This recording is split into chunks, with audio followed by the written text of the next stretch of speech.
जिस तरीके से सरकारी तंत्र ने सारी नैतिकता बलाए ताक रखकर उनके साथ घटिया मानसिकता के साथ काम किया है, अत्यंत निंदनीय है। आज पूरे प्रदेश में सरकारी अराजकता का बोलबाला है।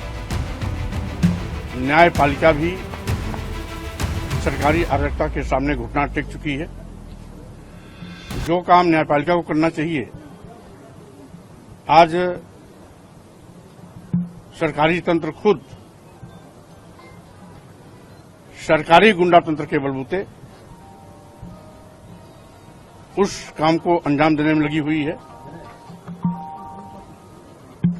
हम अपराधी हैं या नहीं हैं, ये फैसला न्यायपालिका को करना होता है। न्यायपालिका दंड भी सुनिश्चित करती है, किसे क्या दंड दिया जाना है। लेकिन आज न्यायपालिका को भी दरकिनार कर जिस तरीके से उत्तर प्रदेश की सरकार अराजकता के रास्ते पर आगे बढ़ रही है, कानून व्यवस्था पूरी तरीके से ध्वस्त हो चुकी है, कानून नाम की कोई चीज नहीं रह गई है। और मुख्तार अंसारी जी ने जिस तरीके से जेल में जहर देने का आरोप लगाया था, यहां तक कि माननीय सर्वोच्च न्यायालय में उनकी याचिका भी इस आशय की पड़ी हुई है, जहर देकर के मारने की साजिश का जो आरोप था, इस घटना से सच साबित हुआ कि सरकारी अराजकता लोगों की पकड़ में आ गई।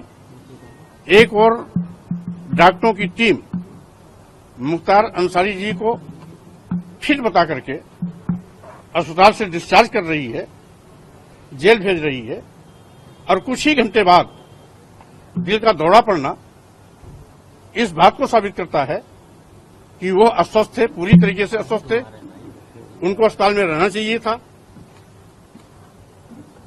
सरकारी तंत्र के दबाव में उनको फिट घोषित करके जबरन जेल भेजा गया। नतीजा हुआ कि वो जो आशंका व्यक्त कर रहे थे कि जहर देकर के मुझको मारने की कोशिश की जा रही है, वो साजिश के तहत सरकार उस पर काम कर रही थी और अंत में वही हुआ जो आशंका जाहिर की गई है। ये बहुत ही दुखद है, घटना है। मैं परिवारजनों को शोक संवेदना व्यक्त करने के लिए यहां पर आया हूं। और जिस तरीके से आज सरकारी तंत्र स्वयं अराजकता के रास्ते पर जा रहा है, ये प्रदेश और देश का भी दुर्भाग्य है कि जिनको कानून की रक्षा करनी चाहिए, जिन्हें न्यायपालिका में विश्वास करना चाहिए, उनका विश्वास न्यायपालिका में नहीं है, उनका विश्वास सरकारी गुंडईज्म पर है। तो स्वाभाविक रूप से ये बहुत दुखद है, इसकी मैं घोर निंदा करता हूं। अंतिम संस्कार में जिस तरीके से जिला प्रशासन का कदम सामने आया, वीडियो वायरल हुआ है, इसको देखते हुए क्या बताएंगे कि क्या इस तरह के जिला प्रशासन की रवैया है, ये उचित है? देखिए, जब पूरी उत्तर प्रदेश की सरकार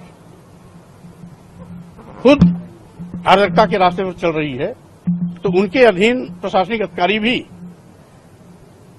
सरकार के इशारे पर इस प्रकार की बचकानी हरकत करते नजर आ रहे हैं। कल मैंने टीवी और मीडिया के माध्यम से देखा कि जिस तरीके से जिलाधिकारी ने जनाजे में आने से रोकने के लिए एक बड़ी लंबी पुलिस फोर्स के साथ कवायद कर रही थी। यहां तक कि अफजल अंसारी साहब जो सांसद भी हैं, आप भी कई बार विधायक रहे, सांसद इसके पहले भी रहे, वर्तमान में भी सांसद हैं, इनके साथ जिस बेहूदगी से जिलाधिकारी बात कर रही थी, हम समझते हैं सारी मर्यादाओं को बलाए ताक रख करके सरकार और सरकार के अधिकारी मनमानापन और अराजकता के साथ लोगों के साथ दुर्व्यवहार कर रहे हैं। और लाखों की उमड़ी हुई भीड़ इस बात की गवाह है कि मुख्तार अंसारी की वो लोकप्रियता थी जिसके नाते आसपास से लाखों की भीड़ उमड़ के आई थी। तमाम प्रशासनिक तंत्र के रोकने के बावजूद भी लाखों का हजूम उमड़ा, ये उनकी लोकप्रियता को जाहिर करती है। और साथ ही साथ मुख्तार अंसारी के साथ जेल में, अस्पताल में जो कुछ भी सरकारी तंत्र द्वारा किया गया है उसका आक्रोश भी दिखाई पड़ा।